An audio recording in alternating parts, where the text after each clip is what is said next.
Hi, Got it. and welcome to a Small Medium at Large podcast. I'm your host, Gail Heisen, bringing you intimate stories that heal. Today, before I talk about our guest and share her bio with you, I want to mention that I watched a wonderful film last night called Temple Grandin, and it's the story of an incredibly amazing woman with autism who was able to do amazing things in her life for helping animals and others. And it was a very moving and very beautiful film. So I just want to mention that to the listeners, that if you have not seen that, I highly recommend it. So let me begin with telling you a little bit about our guest today. Henny Kupferstein is a psychologist with a specialization on autism research. Dr. Kupferstein is trained in music therapy, is an autism researcher. She is a parent of autistic children and a piano pedagogy scientist. Henny's research interests include perfect pitch, sensory integration, and autism. She is classically trained in piano, voice, and guitar. Henny also enjoys African drumming, klezmer music, free improvisation, and composing. Her current work focuses on advocacy, research, and scholarship. Please contact Henny about sensory and education, consulting, piano lessons, and composing opportunities of the contacts you'll find on the description at the end of the show. Her book, Perfect Pitch in the Key of Autism, is a guide for educators, parents, and the musically gifted, which is co-authored with Susan Rancer. She writes, autism and perfect pitch are the reasons why my nonverbal autistic clients make glorious piano music when taught in the classical tradition. She uses a scientifically based method for teaching autistic students with perfect pitch. In their research, they found a near 100% correlation between autism and perfect pitch. So let's welcome Henny here today. Hi, Henny. It's a pleasure to have you. Oh, thank you. That was quite interesting to hear how the internet profiles me. Um, it's a good use of AI. Yes.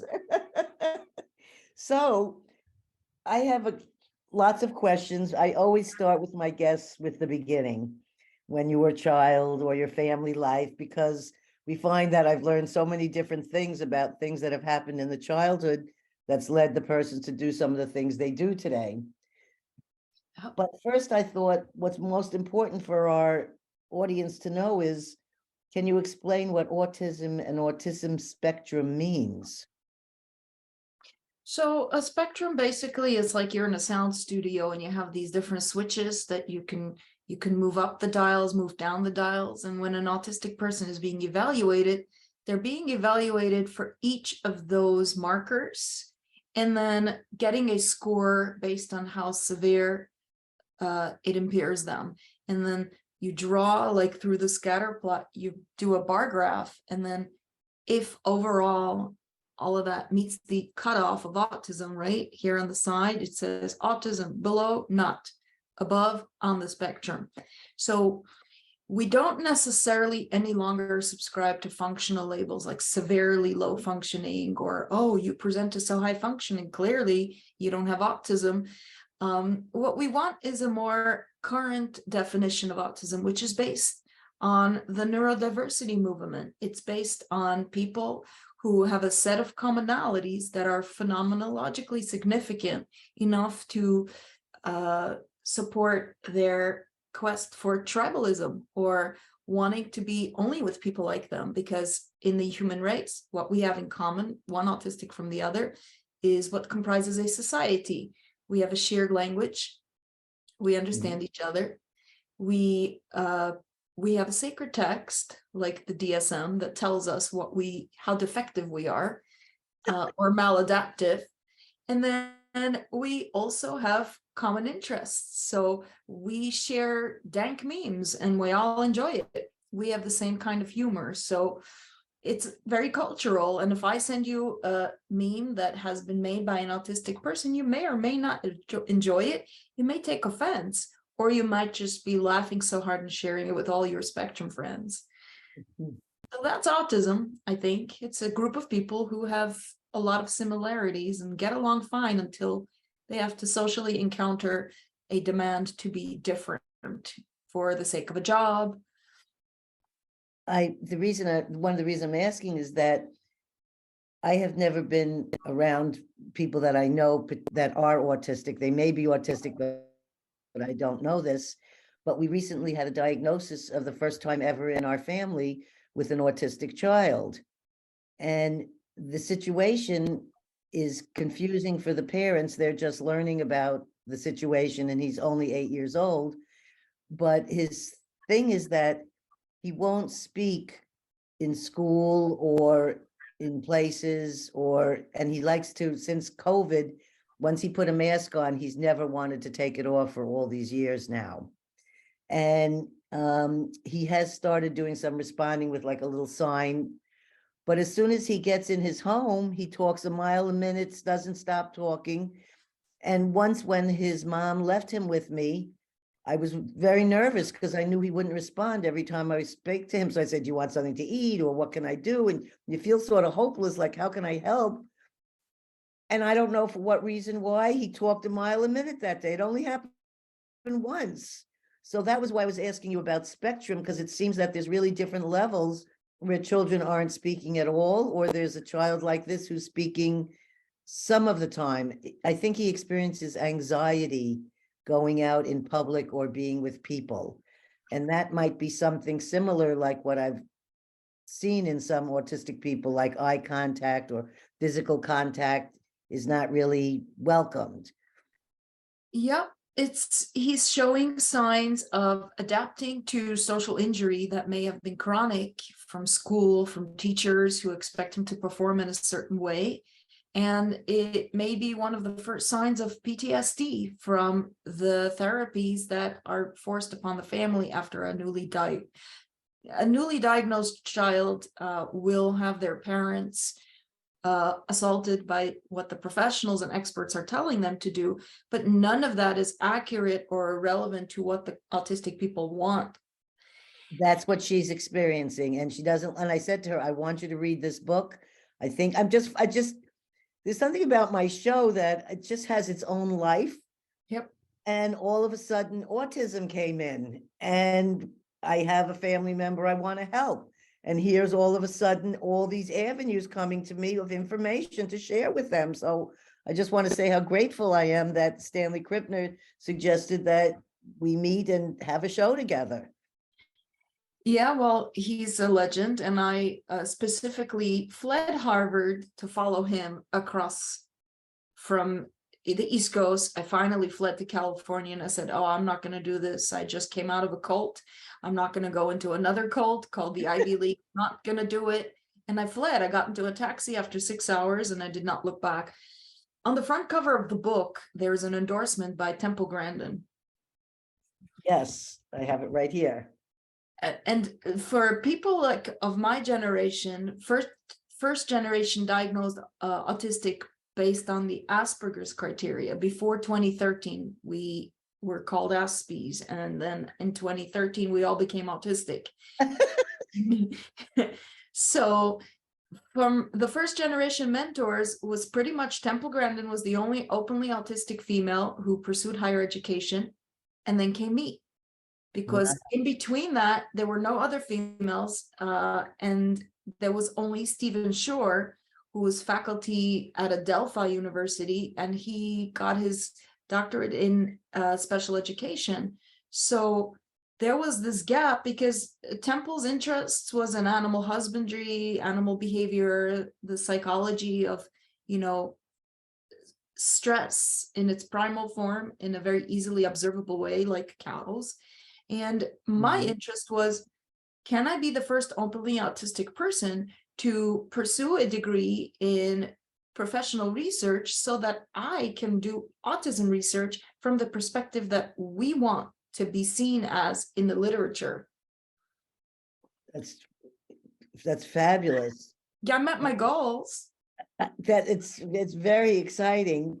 So Yeah. growing up, what was this like in your family? Were you having, did you have speech issues, or how was it recognized in your family, and how did your family, like in Temple's life, her mother was the most supportive, wonderful person that did not accept the doctor's advice to go put her into an institution in 1951. So I'm thinking of all these brilliant people that must be institutionalized because they didn't figure out how to take care of them correctly. And I'm wondering, what did your family have to go through? So my family came to the US as refugees after World War II. Oh, And I was raised by people who became ultra-Orthodox Hasidic in the heart of New York City. And because they mourned their lifestyle from the shtetl before the ghettos, they forced us, the next generation, to stay within the boundaries that they have created for a new world. And it isolated us so significantly that I did not know that I was an American citizen. I didn't know I had a social security number. I didn't know my civil rights, my human rights. And without education and without access, I was just groomed for marriage and child rearing. So that happened when I was 18. I went straight from, high school, which was just, a gathering of girls learning about, home economics from, teachers who were not licensed educators, but everything was in the name of God. So you were supposed to be subservient. Your husband is only as successful as you are when you feed him and you care for him. And I was 18 when I was forced into an arranged religious marriage with a stranger. And so that's happened to me and 500,000 New York, others, in New York City. right under the nose. And when I, had babies every year, as was the custom, I didn't know really anything about like the birds and the bees, and I just thought that I was super pious, and that's why God was listening to my requests for a child in my prayers, and I was handed these gifts. So I always felt privileged. I always felt like I am following all the rules and it's panning out. I've invested in the brownie point system of communal living. I was always the one who was generous to go and help others who just had a baby. Like, I'll take in their 18-month-old for 2 weeks and, give the mother some lunches and suppers and whatever she needs. And that was the community lifestyle. I excelled in it. So what did my parents say when I wasn't speaking by age 5? Slap in the face, talk, or you're not going to get what you want. Oh, So Temple Grandin describes being a child. they didn't know any better. It They wasn't. did not know better. I mean, but that's like, forgiveness is sort of like a Christian value, and I wasn't raised to say, forgive them for they did not know better. I struggled in therapy many, many years because the therapists, the Anglos, tried to tell me that, I grew up in a very traumatizing circumstance, but I think that's just projection. I think that all of the values that I was raised with, especially being self-sufficient by the time I was age 5, because another baby was born, so there was no coddling. I made my bed. I had to strip it when I was bedwetting. I just had to put it in the washing machine. Those were rules, and you couldn't not. Like, I had never had a thought of rebelling against the rules. As an autistic person, I abided by them because it gave me form and a structure. By the time I was a married mom, I was feeling very, very, like, my self-esteem was pretty high. I was very confident. My house was running, with military ordnance, and kids always looked gorgeous. And, I nurtured their talents, and I exposed them to like Curious George books and little golden books. And Oh, were those not allowed in the Hasidim? oh no, English Oh, language. really? Yeah, anything in English was forbidden. So, obviously I didn't bring the one into my home that was a really funny book of Curious George Goes to the TV Station, because it has the word TV, and that definitely, you don't want that in your house. Oh, Yeah. The so internet is forbidden still. So yeah, I mean, I was 5, and that's when I started forcibly vocalizing, but I didn't really understand communication. Between age 8 and 11, I started learning how people use vocalization to manipulate each other. And then I had to reconcile with that awareness, and I had to say, oh my, okay, so I have this dangerous weapon. It's a noise hole in the center of my face, and I could either use it to, be sassy, or make jokes so that people laugh at me rather than at me. And, a class act was born. well, I'm thinking about there's something about the strictness and rigidness that might have actually helped you to be more successful. And the fact that nobody gave you any type of diagnosis, period, right? You didn't see a doctor. There was no information. So your parents weren't led to feel bad like Temple's mother when they told her, oh, it wasn't because you bonded when she was born and you didn't do this right or that right. They didn't hear any of that kind of information. My ignorant parents gave me all that information as I was growing up. They called me the R word, which I use freely now just to liberate myself, because if it was used against me, why can't I use it to talk about my past? Mhm. I got beaten at meal times, things like that. Eat, because in Auschwitz we would have killed for that. So we're sparing your life by smacking you. Swallow, don't gag. Eat the chicken. Okay, you're gagging. Now we're going to punish you for gagging and vomiting and making mommy have to clean up your puke. Yeah. So on the top of all of that, I mean, the spectrum definitely comes from my father's side, and my grandfather, we're very good storytellers, people who have that inheritance in my very large family. My grandfather wrote a book about his Holocaust experience, and some of the grandchildren translated the Yiddish book into English, and it's on Amazon. He doesn't know he passed away, so I mean, now he just can enjoy. I mean, if I want to do some Holocaust literacy, I can just read on a couple of pages, and people can learn that these stories I grew up with, these stories I have come to believe that they were true.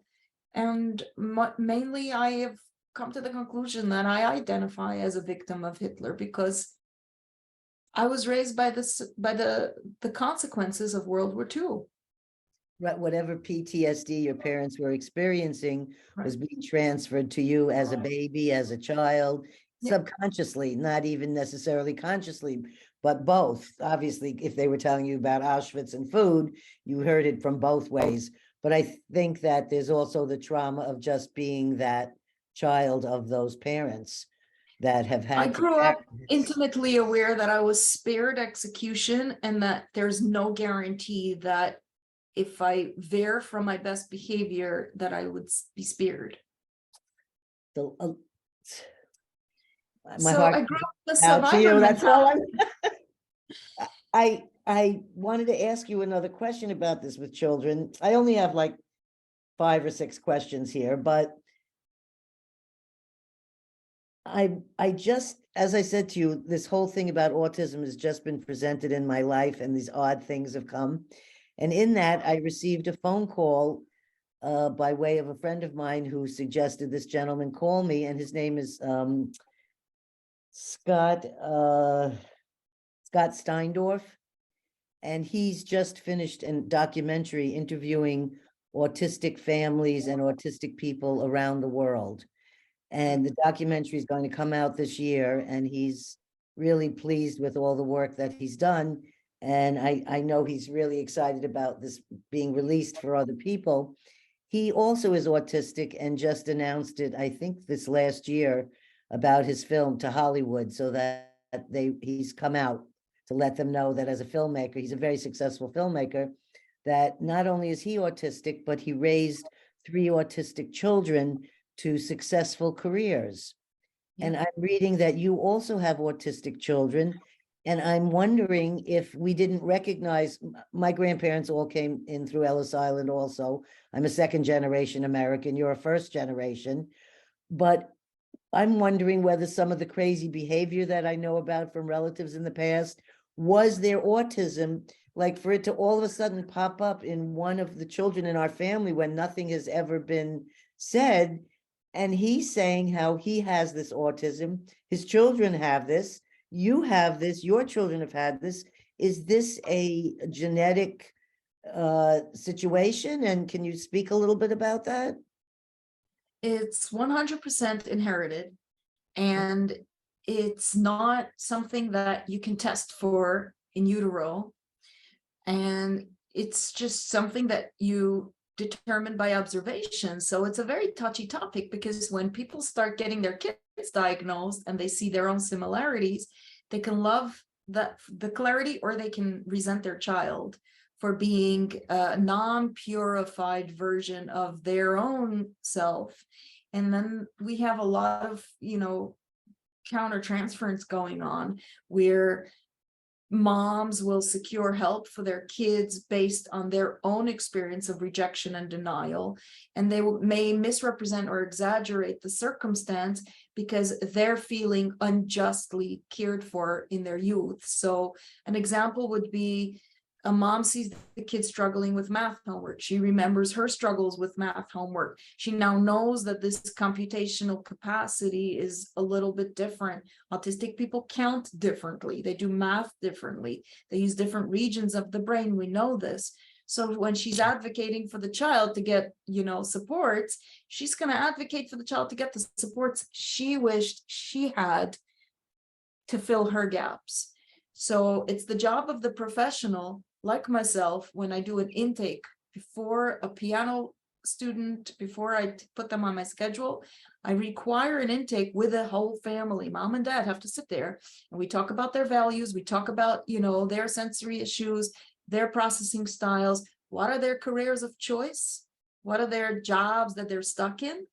And you get the whole picture very quickly. And I record all of these, and those become really nice stories or case studies to present to them after 18 months. 18 months ago, you said this about your child. Now, what are you saying about your child? It's a public service. I'm capable of providing that. So what I think you're saying is that when you're wanting to get help for your child, really the whole family needs to be involved in it, not just one parent bringing the child to a therapist, or a therapist coming to the home and only working directly with the child you're concerned with. They really should be working with all the children. And does that necessarily mean that, like, say you gave birth to 5 children, Henny? I know you didn't, but I'm just saying, say you gave birth to 5. Almost. Oh, really? Okay. So would all of them be autistic, or there's the possibility that some of them don't take that gene on? So think of it as the same odds as your first child looking like your husband's side, and your second child looking like your mother, and the third child looking like your grandmother, and the fourth child looking like a combination of your second and third child. Same odds. So it's right. So genetically, however it comes out, and you were able to know the genetics came from your father's side. Yeah, most definitely. I mean, if my father is still alive, he would meet a diagnostic criteria in a heartbeat, especially if he was unsuspecting that was the purpose of the assessment. And then my grandfather, you can profile him from his writings and how he navigated the war. This is a person who's used innovation and creative genius to survive Auschwitz and more. Oh, fabulous. Yeah. So, survival runs in my blood. Yes, very much so. I want to say, for the audience and for myself, what is the difference between a savant and an autistic person? Or is that one and the same? Most autistic people are not savants. And then we have savants who, by definition, have an extraordinary ability in something specific without training that emerges from a young age. So that's a very, very specific criteria. Let's say your child picked up the xylophone when they were in diapers. That's a prodigious skill set. Mhm. And if you are a disabled person, you unfortunately have to take the savant label, because the savant has this extraordinary prodigiousness. However, it's superimposed on a disability. A prodigy is someone who has the same genius capacity, however, they don't have a diagnosed disability. So a prodigy and a savant are the same, except a savant typically implies that they're autistic. Now, I am a diagnosed prodigious savant, Yes, which is one of everything pretty much. because you're incredibly musically talented. I'm gifted in pretty much anything I want to try to figure out or learn. It's already done. I just have to, oh, wow, I'm flying to Rio de Janeiro. I guess I can't learn Spanish. I have to learn Portuguese. So I'm learning Portuguese on the flight. Wow, that amazing. I wanted to share my one savant story because I was hoping that our audience would really be interested in this.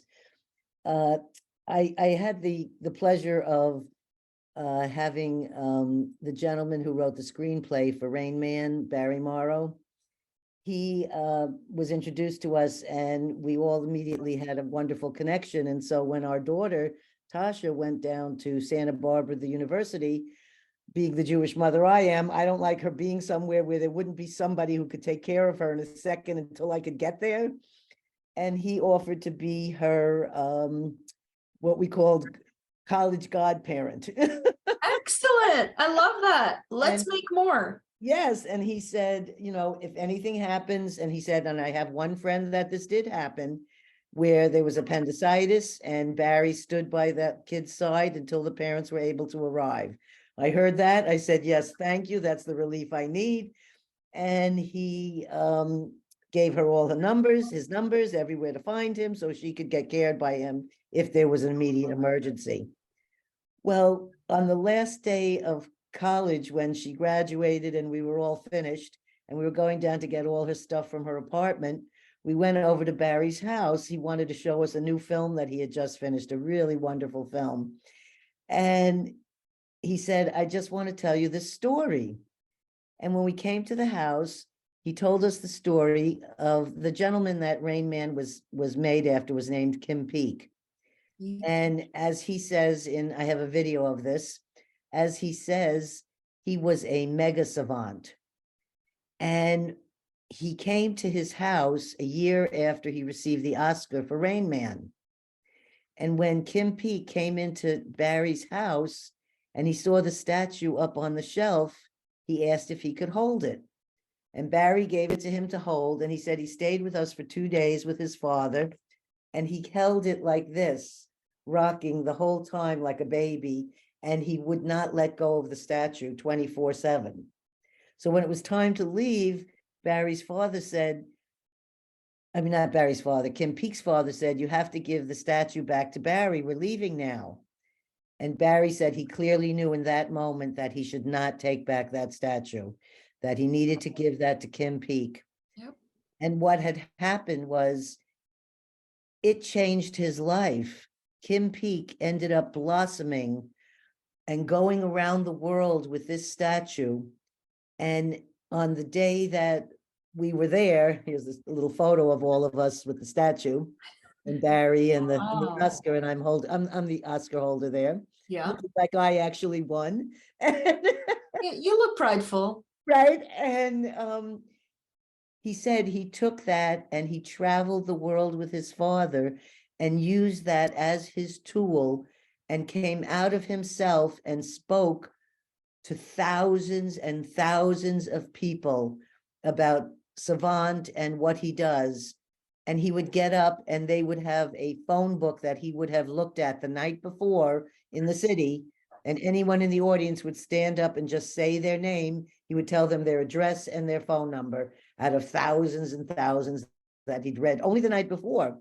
He would read with both eyes, he said. He'd read both pages like that. Yeah, he didn't have a corpus callosum. Ah. So each of the brains rewire themselves to work as separate entities. So each hemisphere did the visual processing of a different side of the page. So he was like scanning at 2x speed. Well, it's an amazing thing. I don't know very many people like this, but it ended up giving him such an amazing life that he went around, and his last trip before he died, Barry says in China they called it the gold man or something, the statue, and it had been held by close to 1 million people. He said at the time when it came from China, they hadn't given the count up yet. It was 800,000 by then. And then the statue was given to a special filmmaking place in Utah that honors all films that are made by people that have different challenges. And so it now resides in a place where everyone can see it, honoring the fact that this film really did something to really help awareness and what it did for the actual person who the film it was about. And I just thought, what a beautiful thing that the holding of that changed this man's life to becoming and sharing his story around the world. And I just always like to share one story. So that's my one story. I love the story because these are like untold stories. And when Susan Rancer, we ended up co-authoring this book that we put out, The Perfect Pitch in the Key of Autism. We put that out when she first encountered me. I met her by Googling after I went the first time to like a music fundamentals class, when I found out that it was part of like I could build tuition credits for it. I was like, you mean I could take a music fundamentals course in community college towards my science major? Check. Okay. Oh. So I went, and in the second class, in the second week, the professor in front of the whole class, Henny, do you know if you have perfect pitch? I'm like, I don't know what that means. So she said, talk to me after class. Before I went to her office, I went to the computer lab, and I Googled perfect pitch, and I got these descriptors of all the things people with perfect pitch can do. And I said, wait, how's that different than my autism? Wow. So I Googled autism and perfect pitch, and a chapter from a book came up, and it was written by Susan Rancer for Dr. Treffert's book. And Kim Peek was, of course, Dr. Treffert was the one who Barry consulted with for the movie. Yes, I and read Dr. about it. Treffert was the one who diagnosed me as a prodigious savant. Wow. And went on to tell me, remember, there are only there are only 10 of you in every generation, and you are 1 in 10. Wow. Congratulations. I'm So that's my happy. gold statue. That's beautiful. And that, I've heard about him being mentioned many times when we were talking about, because he's the person that you go to for the real diagnosis. It was what it sounded like. I'm like, if you want to be legitimized as a prodigious savant, a savant, a prodigy, you go to Dr. Treffert. And then in the last decade of his life, he set up the Treffert Center in Wisconsin, in his hometown in Fond du Lac. And then in that, I know Fond du Lac. Yeah, he started a preschool to bring in the arts for these kids, bring them together from the whole world into a single preschool right there at a Treffert Center. And he would frequent the school every day and catalog their strengths so that they would have these like scientific evidence of their gifts as they encounter adulthood. So he's got catalogs and catalogs on the kids. And Susan showed me unseen footage of Kim Peek being evaluated by Dr. Treffert. Oh. And it was dazzling, because I'm sitting there and I'm watching savant after savant after savant that's coming from Dr. Treffert's archives. And I'm like, how am I different? Tell me again, how am I different? I don't understand. Why am I not there? So I started cataloging my own self. This is so wonderful. I'm sure you're told how many times you're such an amazing, special woman, but not only for what you've accomplished for yourself, but for the fact that you're making a difference in helping these other people that can reach out to you. I won't ask the question about me being tone deaf and what is perfect pitch, because you just answered it. You know, tone deafness is a myth. That's what my husband says. Neurologically, yeah. So I was going to go on, this is my next question, and I want to let our audience know that I'm going to be inviting my husband, David Levitt, in to join us. Hopefully he's listening and he'll tune in a second. This is my question that will involve my husband, David Levitt. Hi, Dave. Well, What a reading great your show. book, Perfect Pitch. You're on, David, you're on. Well, while reading your book, Perfect Pitch in the Key of Autism, I kept feeling like I was reading about my husband, Dave, excuse me, who was identified as a gifted child and taught himself to play piano at 12. As an adult at MIT, he wrote artificial intelligence software to create music. I asked him to join us today so he could share his musical experience. And I'm going to sort of, I'm going to really kind of pass this over to the two of you to discuss these things right now. I'm going to sort of sit in the background, but I'll watch our time and I'll let you know when I should jump in again. So I want to just introduce everyone to my husband, David Levitt, who they might have met on a previous show. And him and Henny are meeting for the first time today as well. And I've got no music making instruments nearby. So do you want to go into your other room? Oh, do you want to go into your other room or? No, he's already preparing to administer a perfect pitch test, but that's stereotyping. No, I'm not doing any perfect pitch. Well, here's a funny thing. I'll just do this because it's queued up. I obsessively, Gail wondered if I'm on the spectrum, but I also was identified as gifted. But maybe not. I'm not a music prodigy from 6 or anything like that. I'm just very curious. Auditory curiosity is high here. So if I hear my microwave do something like, I anticipated that exact sound you just played. Great. And my pitch was perfect. so slightly obsessively, I want to go or whatever. I want, transcribing stuff and listening to stuff, but is in my blood and makes me happy. But reading your book, so many things connected. And I haven't read the whole book, but I have to ask, have you ever heard of a book called How to Play the Piano Despite Years of Lessons? I mean, I kind of rewrote that book using a different splashier title. It's by Cannell and Marks. It's basically it's good at describing a lot of people, including me, who are like, God, the last thing I want to do is practice the scales under the Alfred method. I want to play some music, and so I never had any lessons. And when I learned that there was a way to write down the incredibly fun sounding thing known as ragtime, I sat there very laboriously doing the EGBDFACE thing, and then, oh, great. And there's 100 teachers who would say, well, your fingering is wrong and you're blah, blah, blah, blah. But to me, it's the most empowering, delightful, fun thing to be able to do a real piece and or even part of one. And, and so every TV theme that came on, whatever, if Perry Mason, I learned all about fat chords from.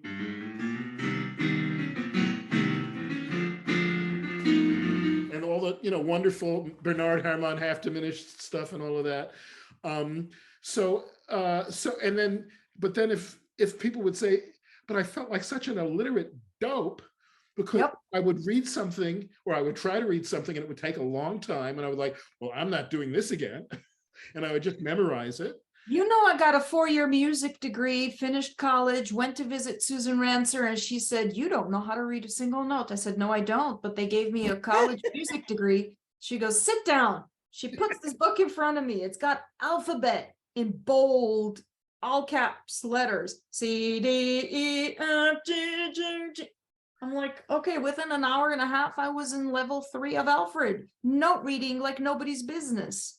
And I probably should do that. And I've never, and I have at least one Alfred book, and I was just like, God, this is the worst, most boring music I'll ever read. But I understand that if I wanted to become a sight reader, I could, and yet I haven't ever buckled down and done it. And I have a lot of fun with, I could play for the rest of the show, but whatever. But I do think that even for non-autistic people, there's something about, we all know someone who was sort of immunized against learning music by a piano teacher. And they managed to take the fun out of it and treat them like there was a nun in some horrible. They don't own music. The music is not proprietary to music educators. It's not proprietary to music therapists. It's not proprietary to the lady who has a Casio in her garage and charges your mom $10 an hour once a Sunday, and you walk away with cookies and candy rewards. So no, nobody has the right to ruin music for a section of society that requires a music education to unlock their future because they don't want to be, what do you call it, an ignorant dope? Okay, nobody wants to feel that. And when nothing else is working out, like a kid is non-speaking, they're keeping him in special ed, they're not promoting his IEP goals beyond Michael will learn the sound of 5 letters of the alphabet with 85% accuracy by the end of the school year. Sub footnote, Michael is 13.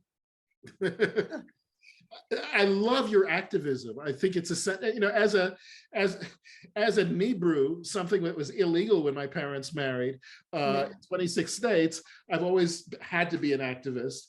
And if you really are curious about the world and love learning, you have to be. So I'm just delighted. By the way, one other thing that I think is key, actually, because I don't often feel like a deliberate illiterate dope. I feel like someone who speaks music and doesn't actively read, and sometimes, and I don't just write it, I write programs that write it. But my mentor, a fellow named Marvin Minsky, who invented the field artificial intelligence, changed the lives of everyone he encountered in his living room because he would sit down at his keyboard and improvise a fugue.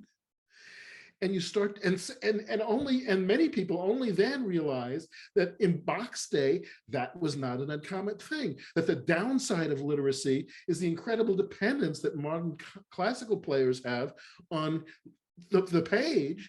And only in Marvin's living room would Bernie Greenberg improvise a chorale and all of the things that But those are the people who love to make fun of us.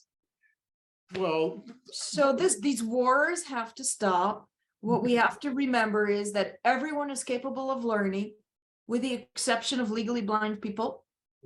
Okay, everyone else can make music from a written system of notation, and that the written system of notation is so important because it unlocks independent learning skills, self-correction using the ear, and of course, free improvisation using the rules of theory. So when you have a 10-year-old student who is being exposed to a new musical alphabet, because for 6 weeks we're doing C, D, E, F, G, and then we take their hand, put it on the G, and now they have to relatively tune themselves to what we call G position. It's G, A, B, C, D, G, A, B, C, D, and they're like, holy mackerel.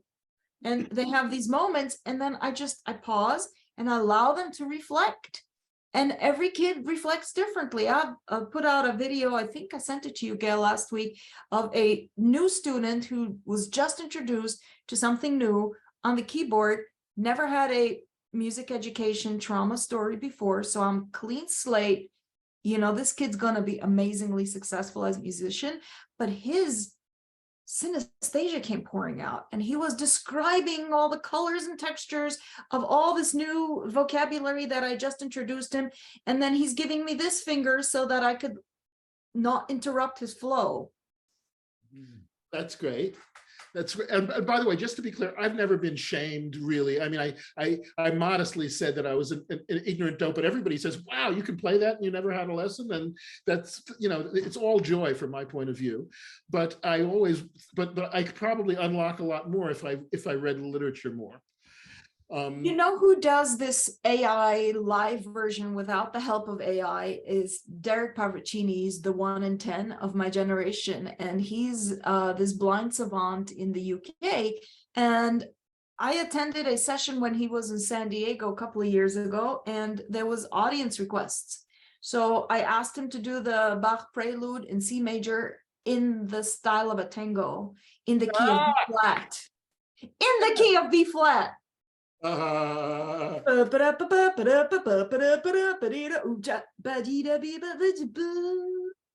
know who else does that very beautifully that we just saw 2 nights ago is Bobby McFerrin. Exactly, on the same level. And he invites in the audience, and I'm so glad you said that right away to Gail, that tone deaf is a myth, because Bobby was saying it there on the stage when people were asking questions, how do you do that, blah, blah, blah, and Gail was saying, now, Bobby just did blah, blah, blah. I don't do that. And she had just done it in the same sentence.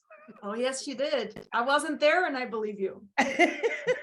But I don't hear any of these things. I don't. Maybe you don't understand the phenomenon of identifying with tone deafness and where did it come from? And who told you repeatedly that you sing the worst happy birthday? No, my father told us that there's no musical people in our whole family, so don't even think. It's a training. If you're trained to believe that you're tone deaf, exactly. So how are you appreciating your husband's art? Well, it's amazing. All we have to do is say, like, we're watching something on TV, or we went to a movie and we come back home, and you're hearing the little jingle in your mind, and you think, oh God, I wish in my mind, I hear it exactly like it is, but that's where it stays. It doesn't come out anyplace. David just hears the thing and he sits down at the piano and he says, oh, you just go like this. And then you know that the next note goes this way. And I'm thinking, I don't know what he's talking about. The notes going up and down. And he just plays what he just heard. How do you do that? Okay. I mean, this is a simulation. Use your words to express what your mind is observing at this time. I see a bottle of Gatorade used to give you energy with a red flip top lid. Excellent. David, you go now. I don't know that I'd see anything that different, except that the image froze for a second for some reason. But I'm seeing the shiny silver gray label, and the circular tab, and your beautiful purple ring. There you go. So you provided the qualitative phenomenology to Gail's objective observations. Interesting. That's called mixed methods in scientific research. So we need more than one perspective to be able to not just say, oh, I'm going to collect a lot of data and find prevalences so that we could say the number of, occurrences in Ashkenazi Jewish families is 1 in 10 of autism. So, okay, fantastic. Let's publish but how many's? No, I want to know, first I want to know how many, and then I want to answer but why? Oh, on this topic, I have to say, in terms of descriptions, so there's a bunch of wonderful papers in this book, Machine Models of Music from Mozart to Minsky, that I co-edited. It's got my thesis explaining how I got AI programs to improvise or compose or arrange mostly jazz and classical stuff. But it's also got really wonderful articles by Christopher Long-Higgins and LeJaron Hiller explaining how people listen, how people decide what key something is in, what time signature it's in, and the algorithms that are mostly unarticulated and unconscious, like, oh, the last note is probably the tonic. So when I hear the melody, by the end, I can figure everything out if I just suspend belief. And there's a dozen techniques, or what I was saying, and what Gail was referring to, up, down is key. And if you just train yourself to know which note is higher than another, and a lot of people have never done that, but once you do that, you're 3/4 of the way to figuring out the whole melody. And the other thing, which is common from software and engineering and people, is the relentlessness, or you might say masochism. It's like you can only have 11 wrong notes before you get the right one. Sure. As Or long there's as you one in try- 88 keys that you're hitting the first time you hear your microwave dinging. What are the odds? And then if you know which one is higher, then that cuts out half of the errors. Duh. If you don't think it's a leap, then that cuts out most of the other half. And you start to say, oh, this is a stepwise thing, and you play it right the first time after a while. If And somebody there- nails the note on a keyboard, but then they're out of octave in a different range, would you say that they had perfect pitch, or what would you say? I rarely use the term perfect pitch because I've never trained in it. And, but I have very strong relative pitch, but I think if I sang that melody from my microwave, I discovered that I actually am singing in the same. I'm singing. Are you listening? You're gonna accompany me. Doo-ba-dee ba-doo-ba. Doo-ba-dee-ba-doo-ba. Now find it on your doo-ba-dee ba-dee with your fingers. So I had to try, and I was a little off. So I'm saying I don't have perfect pitch in that sense. I didn't know which note was B flat. Oh, I was off, man. I had 2 hand stamps. So that's what we call the personality test, whether you have perfect pitch, how to test away from the instrument. The first diagnostic criteria is denying that you have it. And why? Because you have this personality that comes with perfect pitch, which is increased, and you've seen the checklist, you've seen how to identify yourself. And in the book, it specifically says that if you keep denying that you have it, it comes from your personality of having unreasonably high expectations on your capacities, which means that I suffered from it when I went into a vehicle the first time for driving instruction. I'm like, wait, so why don't I get a driver's license just because I got in? Like, I'm going to learn how to do this immediately. I'll parallel park. I'll stop at the stop signs. I'll stay in the center of the lane. I'll do all of that. Why do I have to? Why is the state forcing me to take 6 driving instruction classes and submit proof of that payment so that I can get scheduled for a road test? It's such personal insult to the processing style of the individual who has this gift, who marginalizes themselves because they're not entirely confident that they will be perfect if I wake you up in the middle of the night and pour a bucket of cold water on you and you won't be able to sing me a C. Now, in my case, it's mostly that I haven't tested myself, and I'm only just partway through your book, so I can tell I'll be a confident, perfect pitcher before I'm finished it. But let me tell you a funny story on this AI topic. Chat GPT is now the latest talk. Everyone is feeding questions into it. I'm gonna get you started. So I asked Chat GPT.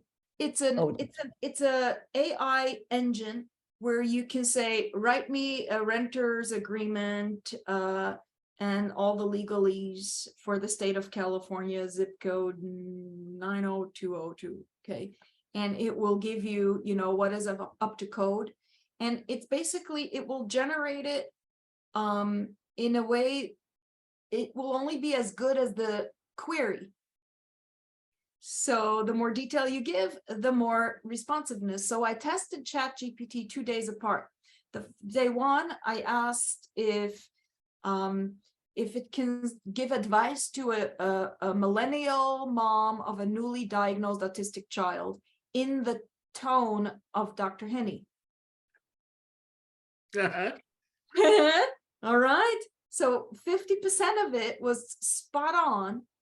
Wow. And that means that it's a cumulative sum or a median of data from all the content I originated and fed the AI machine in the past 40 years of existence. I've been digitizing and digitizing because I want my spirit to live after my physical body is gone.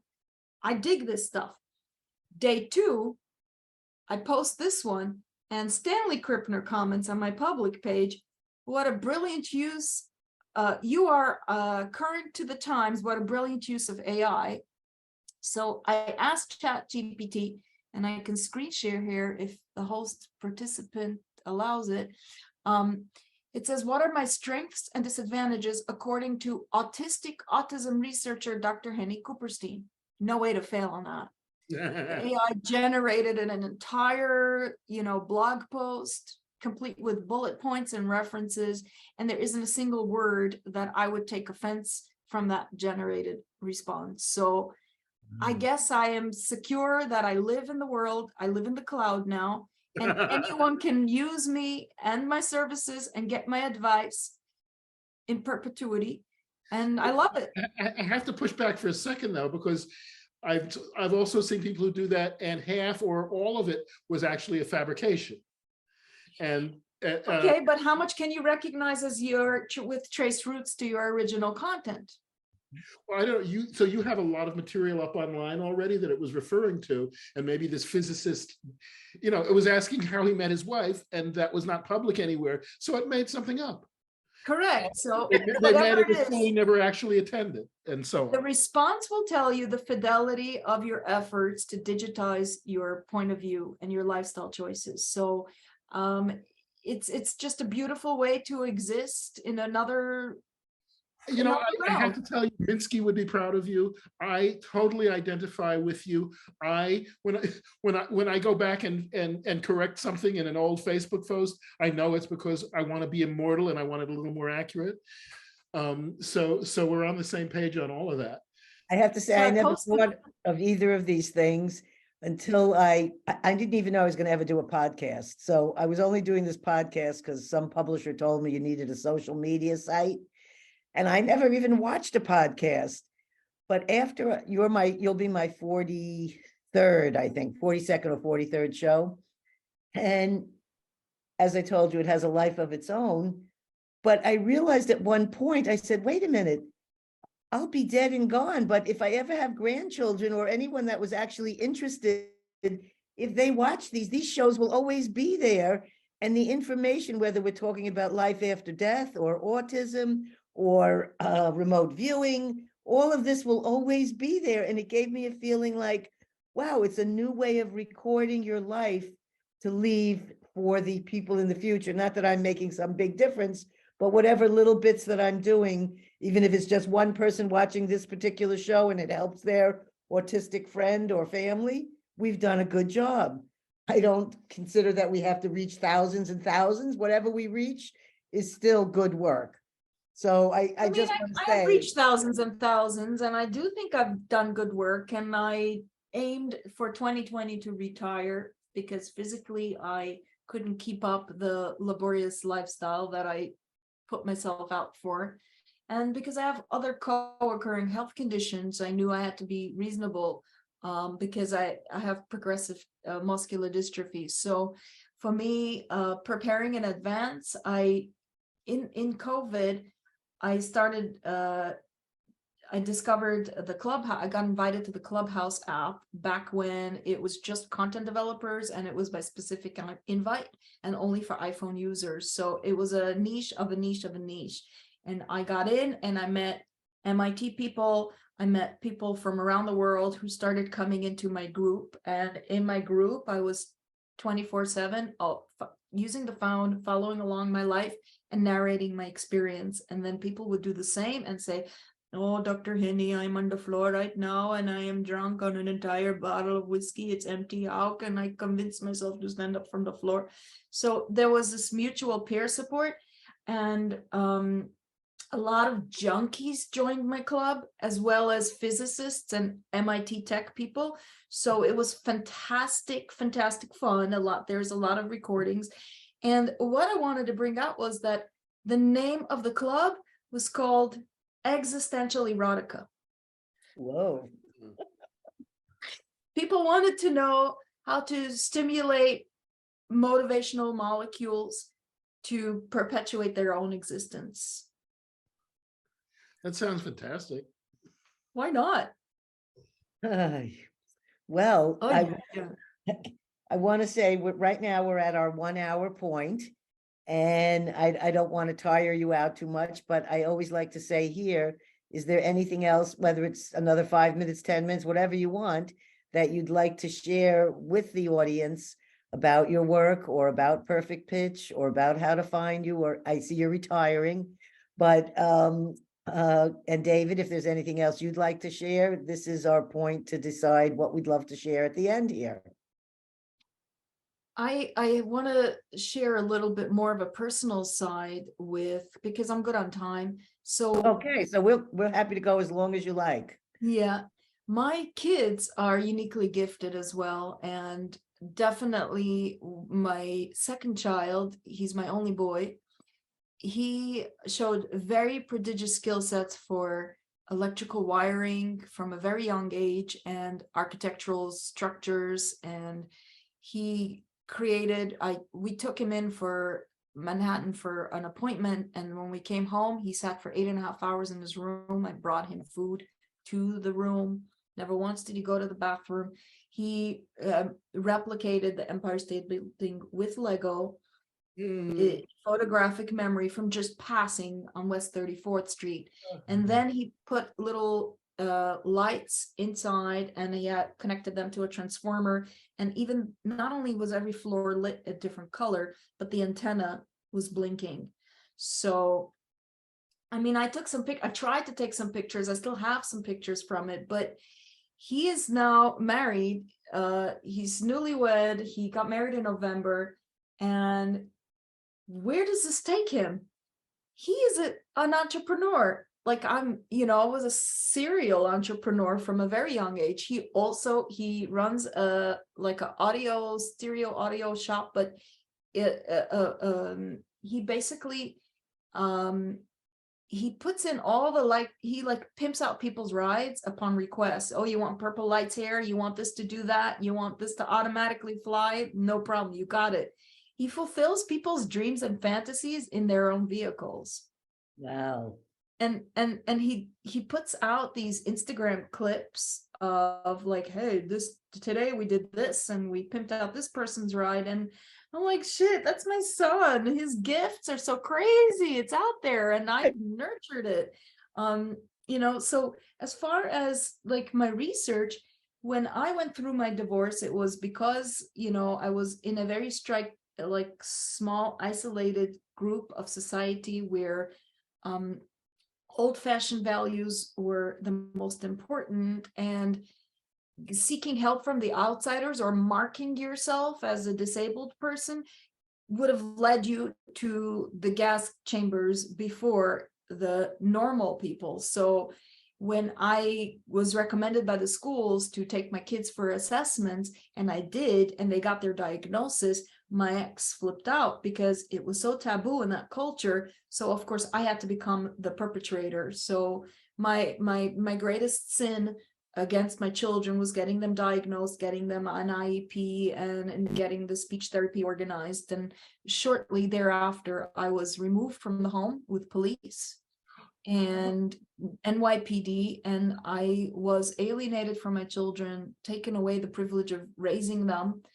And my first thought in that moment where, I'm homeless, my nursing baby is inside the house, I'm stressing out about my breast milk starting to dry up, and didn't even concern myself of where I'm going to sleep tonight. I ended up laying down on the bench in the park near the house.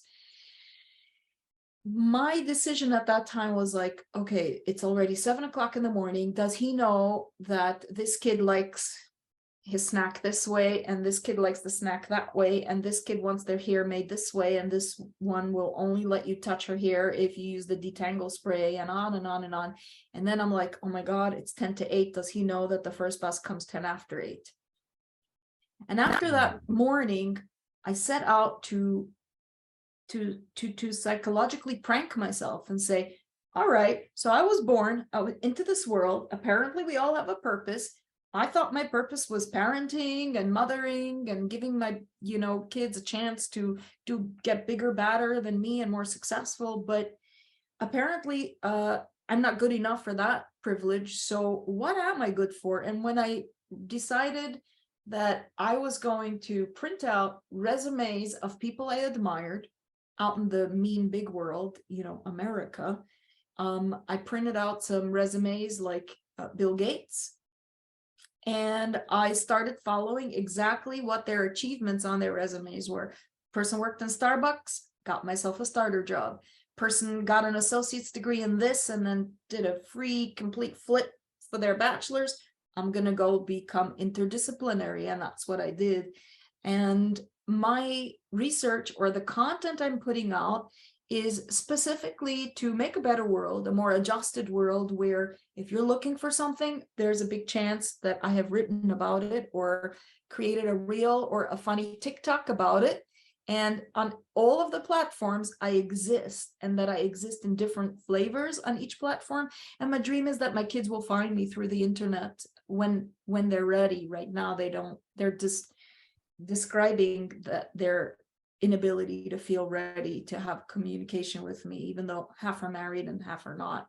So it's really, asking myself, what is something I can produce that I can leave a legacy behind if it's not children?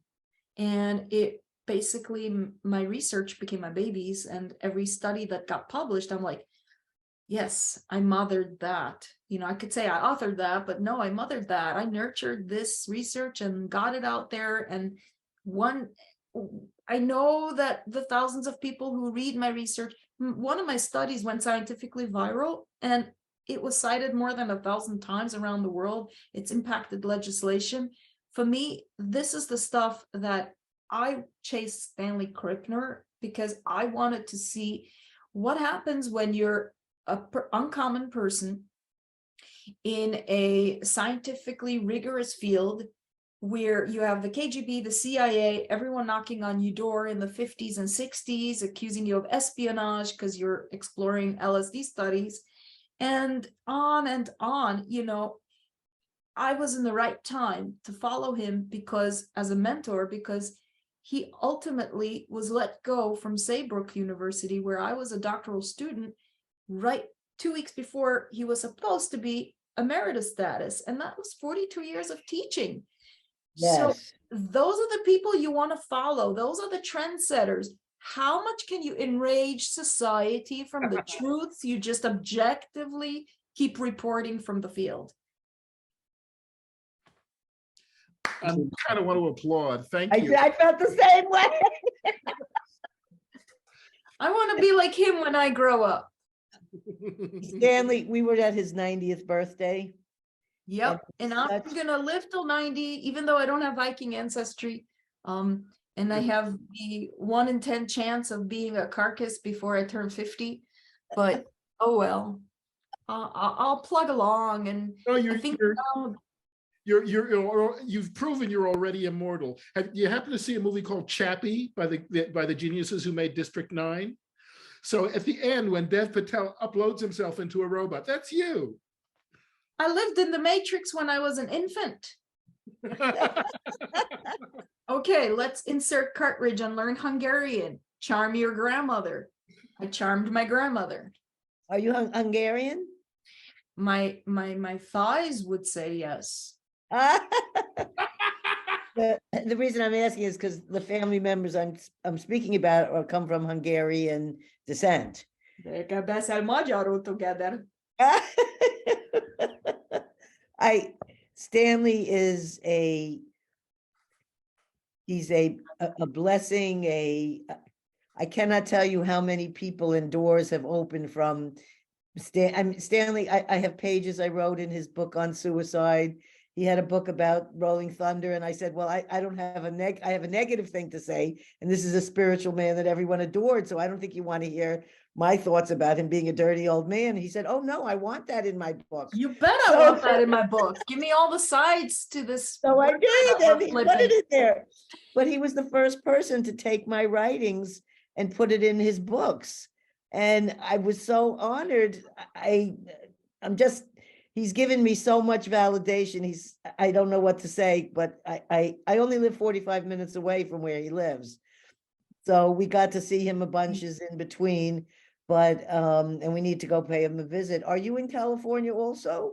I'm in San Diego, and I'm looking at the introduction where he introduced me to you, and he just in Stanley style, wrote one sentence, and it was, this is my student Henny, who is autistic and has the view that autism is just another way of being, and not the disability people talk about. And that's what he's putting in his memoir. He's putting, he called, when I went into Brazil with him, when he was there, he goes almost every year to Brazil. He's been there more than 30 times. And when I found out in October of 2019 that I'm sorry, I'm out of the office, I'm in Brazil, I'm like, excuse me, may I join you? Where should I arrive? And there I was the next day with 3 suitcases, and I stayed for 3 weeks, and he made sure that I've encountered over 6,500 families touched by listening to what he put me up on panels every single day in different cities. I got to eat the best sushi of my life.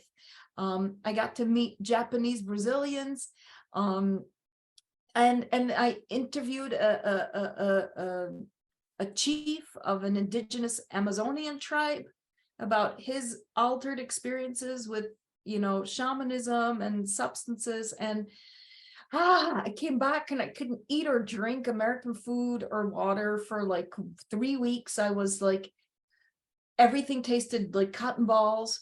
It was just, he's just a wonderful role model for people who need to be recognized and understood from another perspective, because they don't believe in their own greatness. And in Brazil, he introduced me as a student, because at the time I was just, going through the coursework in the PhD program. And he said, and she is writing a dissertation that I predict will one day be historic.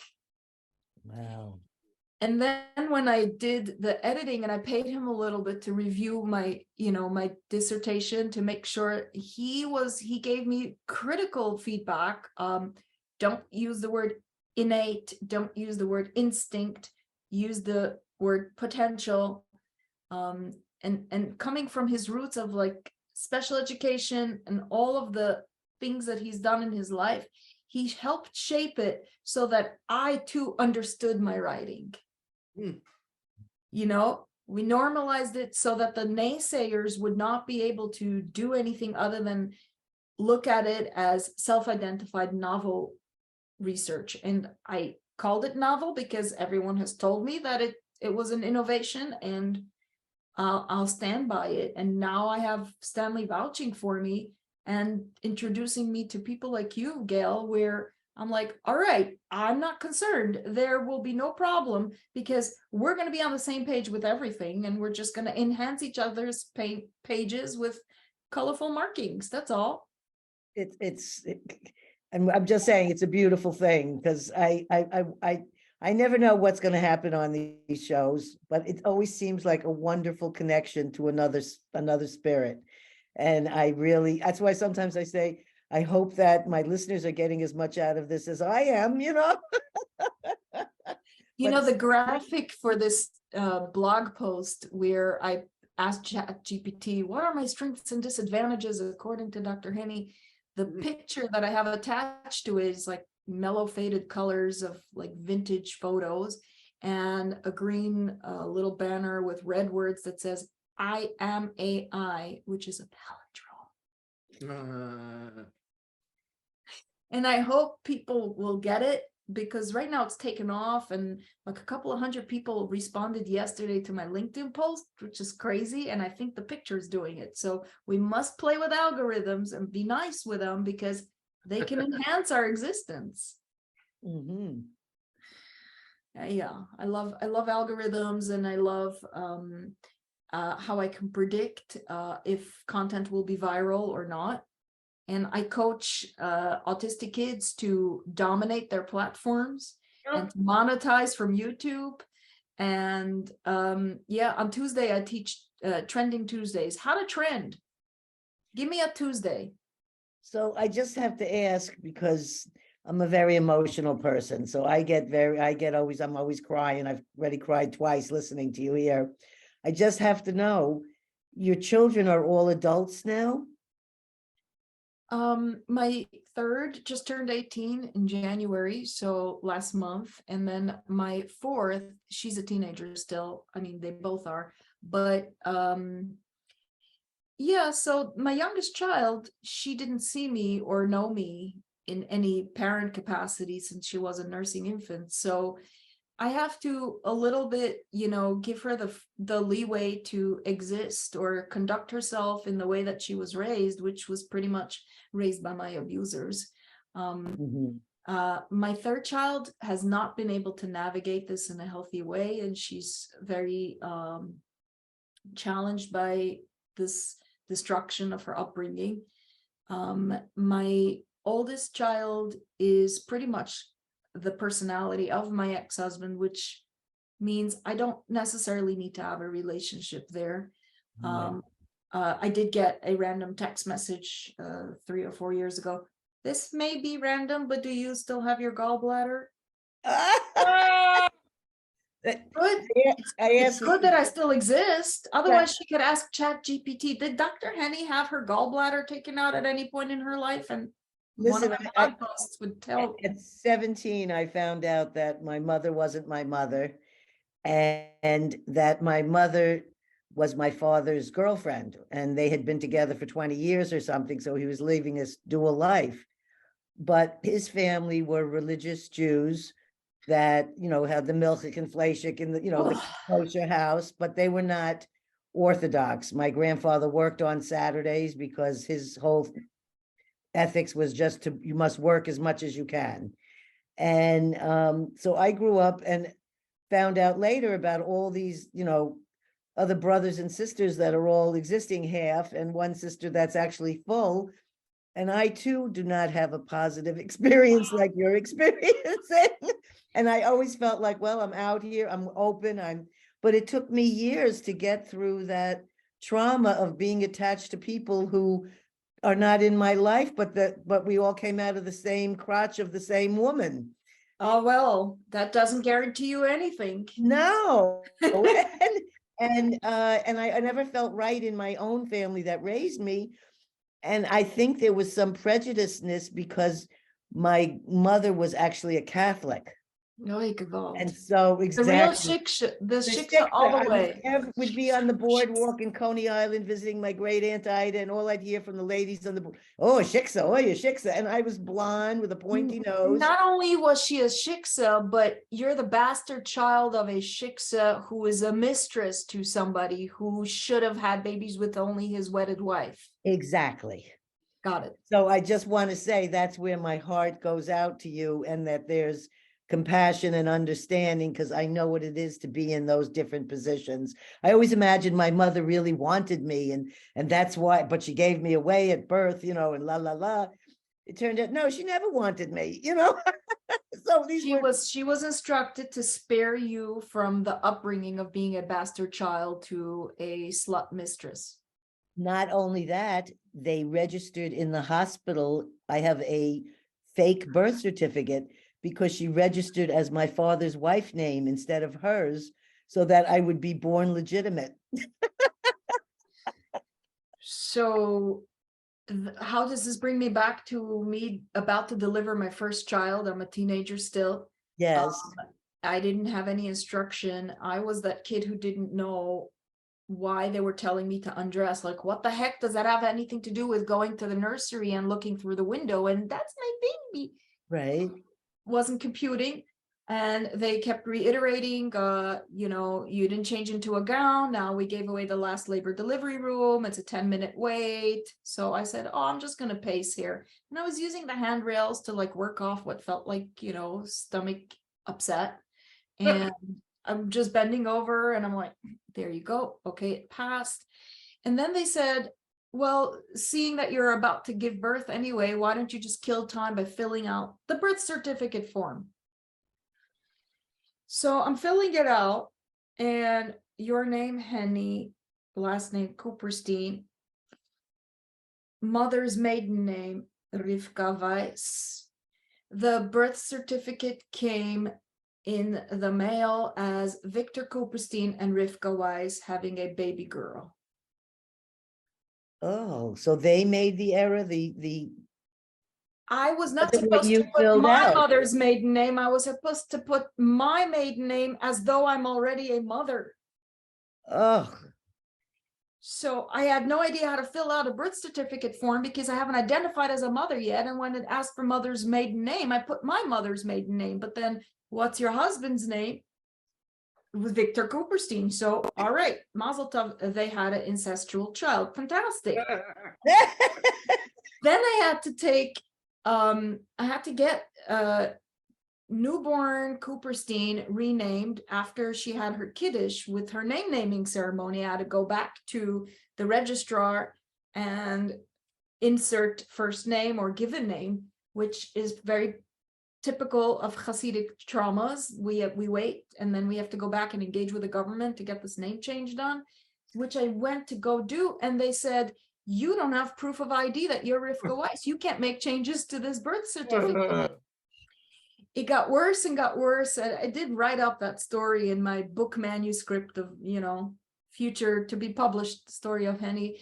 And basically it took 3.5 months. The way that the hospital reconciled with this request was they asked me to come repeatedly to the hospital in the hopes of aligning the stars where the doctor who delivered is there on the same shift as the nurse who did the APGAR score, as the same shift as the pediatrician who signed off on taking the baby to the nursery from the labor and delivery room, to sign at the registrar with notarizing that they were all present at the birth and that it was indeed their patient Henny Kupferstein and not Rivka Weiss who had delivered this girl.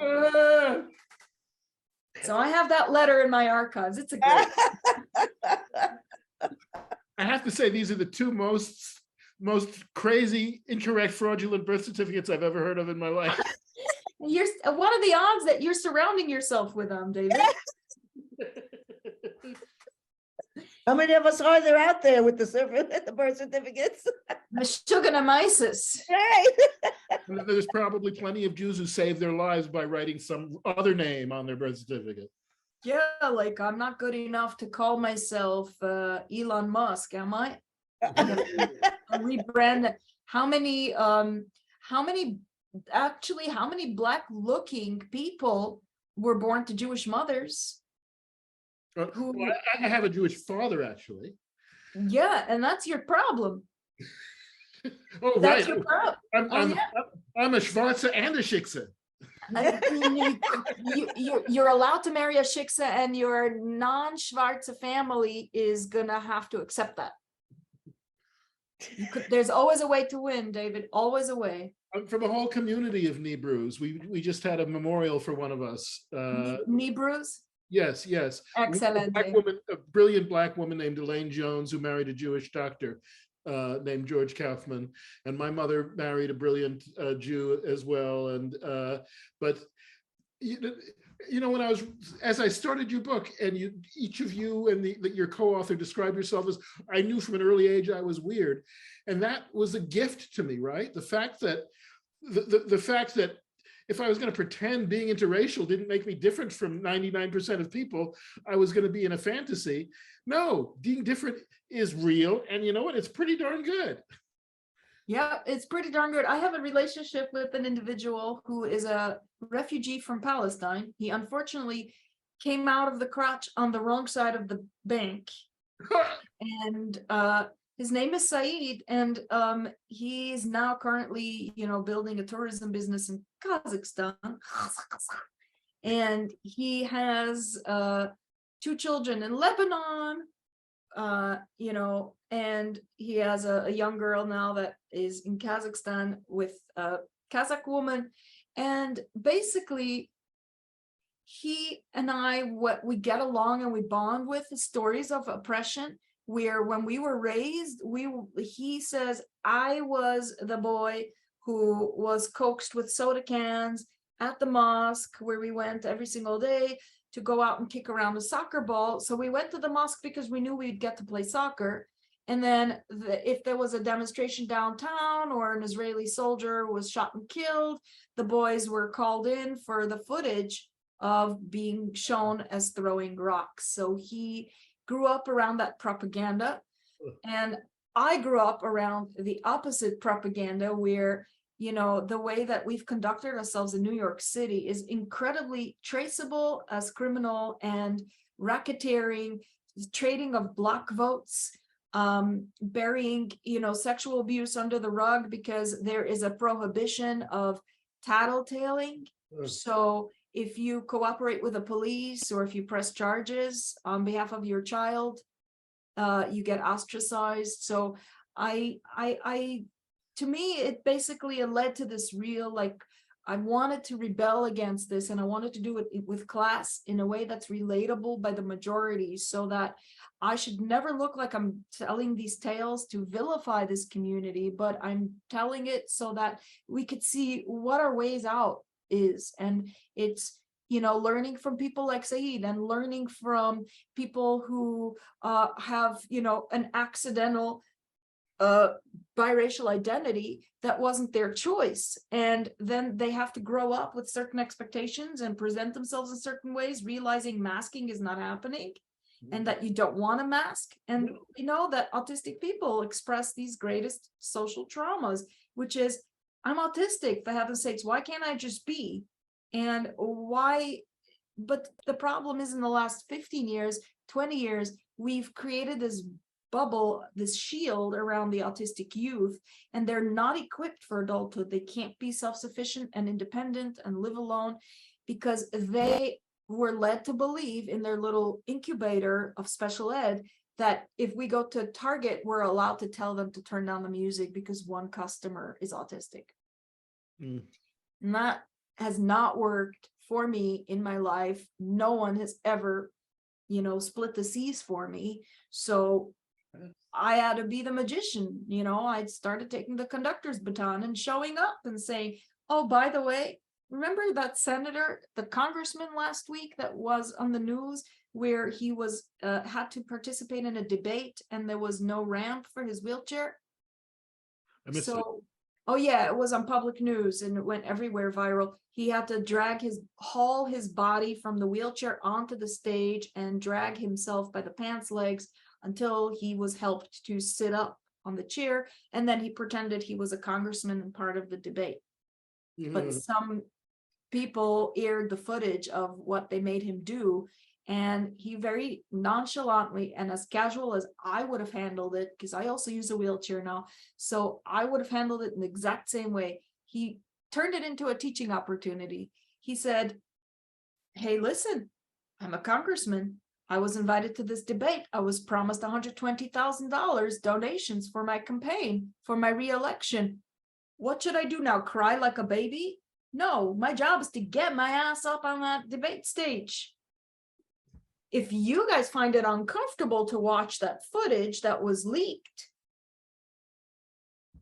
you can decide amongst your own what you shall do about it for the future generations. But I'm going to show up. I will continue to show up authentically, and creating discomfort is the first wave of change.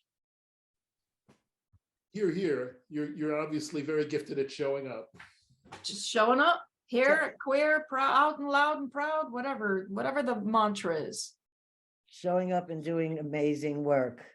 Yeah, behaving, you know, in autism treatments and therapies, you know, they call our behaviors maladaptive. So then they give us conversion therapy, you know, to normalize us, which is branded as ABA therapy, applied behavior analysis. And I was the first person who published evidence of harms of these very popular interventions. And that's the study that went viral. And laws in South Africa and Australia and Dominican Republic already make it inaccessible to people. And now if you are a millennial mom of a newly diagnosed child and you walk out of an expert's office and they're saying ABA therapy and you Google it, because that's the culture of the millennial mom, they will not be able to find an ABA therapist for 60 pages deep of their search requests of their geographic area.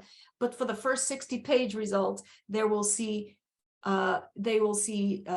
narrative and research from the autistic people describing what ABA therapy did for them and the harms of ABA therapy per the current research. And I know I tackled a huge $67 trillion annual industry because 3 months after I published that study, the behaviorists of 4 different state universities of 4 different states took an entire semester off to write a critique about my research to be published hurriedly, and it's got my name in the title. So is that old school? Whoa. Or is that new school? Evaluating Kupferstein's claims. Oh, so important to take all this grant funding and time off from a semester just to evaluate Kupferstein's claims. And that's been going on for years now. So it's hilarious. So now I'm the proud owner of MissBehaviorism.com. Oh. Ms. Behaviorism. And we do a pageant.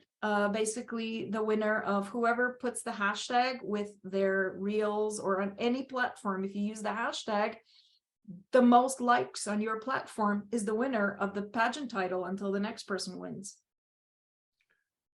Wow. So it doesn't sound to me like you're slowing down and retiring, like you say. No, it just means that I now always have a weapon at hand. And do you take on any, so are you taking on any new children, or are you I not? started 3 new kids last week. Two of them AACs, teaching them how to communicate with the letterboards. Uh-huh. Okay, we're gonna do a lesson today. Do you want our lesson to be about jewelry or printing? Aye. And then they stab the J or the P, and then I just launch onto my lesson. I have a curriculum. It guarantees outcomes. All of the students who are non-speaking who come to me with the letterboards for the lessons, within 45 lessons, often administered twice a week, they age out of my curriculum, and then I transition them into piano, and that unlocks the 10 fingers. And then in high school, I transition them to the QWERTY keyboard, so they can type with 10 fingers. The name of the book, David, is my typing book, Hurdy-Gurdy QWERTY. And then they go to college and they live independently with assistance, with supports. And they're, I have a student in France who has taken piano with me for so many years. He lives independently in the dorm now with an aide, and he is second-year law student in France. Well, this is the reason, you are the mother of more than 4 children. Thank you. Brought Thank 4 you. And 2 children into the grandchildren. world. You brought these into the world, but now you have thousands of children that you're birthing from their autism to becoming functioning in the world that their mother might not have been able to guide them through like you are. So you really to take delight in their existence. Really, what's the life of the aging autistic? Nobody has investigated what our quality of life is in adulthood. We all have co-occurring diseases. We all have neuromuscular issues and visual processing, auditory processing. How are these people going to live if you've situated them already into adulthood and mom and dad die? Then what happens? That's Right. my area of interest now, because I'm steeped in this world where I'm being forced to either present as fully functional or be threatened with conservatorship and placed in a nursing home, because that's happening repeatedly. So actually in December, I became a very strong advocate for advanced planning, and I help people get their POLST signed, which is an advanced directive. Do you want a tube down your throat? Do you don't want a tube down your throat? Either way, I'm going to give you the language for taking control of your medical decisions. And we get it signed, and mine was signed in December. And now my health plan transitioned me to palliative care because I've become resistant to all of their treatment recommendations.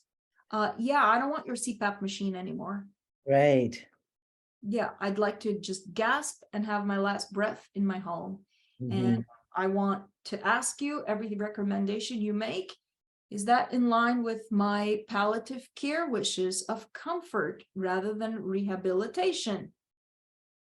I learned from the ABA world that their focus is to rehabilitate an autistic person who is primarily seen as deficient. And it didn't work for me. So it didn't work for my kids. It made one of my kids violent and was a 5-year-old who was slitting her wrists at, early dawn before I was waking up. So that wasn't going to happen. Whatever started at the same time as that behavior started, I terminated it, which was the ABA therapy. And I knew one day I was going to write about it. It took me a decade, but I became, qualified to conduct research. And here I am. It will live. Dave, we've got an amazing guest here today. It really is. You're on the par with and it's so important and educational to, Temple Grandin, that fellow who wrote Look Me in the Eye. These people are opening our eyes to this wonderful reality. And I'll tell you frankly, if anyone said I was on the spectrum, I'd consider it a compliment and an honor, because I'm your peer. That's right. We gotta find peer support, and we need to exist in communities, virtual or artificially. However we connect, we have to stay connected, because this is our life's blood. This is our culture. We share our common language. We appreciate the same jokes, and we think the DSM is sacred text that has to be abolished. So join the rebellion. Yeah. Oh, I didn't want you to think David only has his little electronic keyboard back there. In our house, he has a beautiful Kawai grand piano. And when he plays, it fills the whole place with music. So I wouldn't have thought that was all he exists upon. I mean, that's not even one category of nutrition. Mm-hmm. Also, I'm a vocalist, and I was singing with Bobby McFerrin the other night, and yeah, I guess here's one tiny other thing, because it relates to the shame thing. The reason I am good at music is that I'm not afraid to make a fool of myself, and I'm not afraid to sing a wrong note or to sound silly. I'm more interested in hearing whether the sound I'm making is the sound I just heard. And people are they call it good socialization, but thank heaven autistic people don't have it, because being afraid to follow your curiosity is why so many people are so stupid. Don't judge me for what's happening on the piano. Find a music theory label to name that chord. The burden is on the listener to make sense of it. B major ninth. There's a ninth in there, absolutely. I heard it. And I know that. I have on my website this really eclectic collection of links. It's a very immense website, obviously. So people who describe going through my website or my YouTube videos, they call it going down a rabbit hole of delight. Would you mind, even though we will have your website on our description, would you mind saying your website for any of the people who might just be listening on Skype or some other channel other than YouTube, and they might be saying, quick, write down this website. So could you just share that with us? Quick, Google my name. Just kidding. It's hennyk.com. And that's the main landing space for all of my other work that's branched out from there, my nonprofit work. But if you go to hennyk.com, it does promote the piano lessons first. And on the side where there's a menu of services, I have the last one is buy sheet music. So I sell my sheet music, then comes composing, and then comes music improvisation. And then we come back up to the piano, older adults, consulting. And in the music improvisation page, you can see videos of me from more than a decade ago when I first sat down to make music with others. I did not know that the keys on the piano had names. So there is footage from before my indoctrination of a formal music education. Well, I think we should wind ourselves up. Are we good? Do we feel good here with our offering? Another amazing show, Gail. You're out of the park. I can't wait. Stanley watches every one of my shows, so I'm really hoping that you know, will get feedback as soon as he watches this one. So I'm always thrilled. But I always try to send him a link, you know, but he's always on top of it because he's an amazing man. So I want to thank you, Stanley, if you're listening, how much we enjoyed having Henny here today and what a pleasure it was to meet her. So Thank you for that. I'll teach you the letter L and then yes. shoot it forward. And that's in sign language. It's later. Oh, got it. Wait. I just learned this. Later. I think was this. Thank you. You don't want to cover your mouth when you're thanking someone Oh. because in Italian that could be profanity. Oh. So So how would you sign thank you? a little lower. Ah, Yeah, okay. like my whole face thanks you. Got it. Got it. I've been getting those from our family member and I just go back. And I've got to the point now where he lets me hug him. Oh. And when he does, he takes the back of his little hand and rubs it like this on my back. And I cannot tell you what soothing touch that is. And it feels very special to know that we could reach each other. So I want to thank everyone here today. I want to remind our listeners to subscribe, like, comment. If you have any questions, put them in. And I want to thank my family who puts up the show for me every 2 weeks. And thank Henny for spending this time with us. And we all hope you have a wonderful, wonderful week. And remember, share your stories because stories can heal. Bye. Bye, guys. Thank you.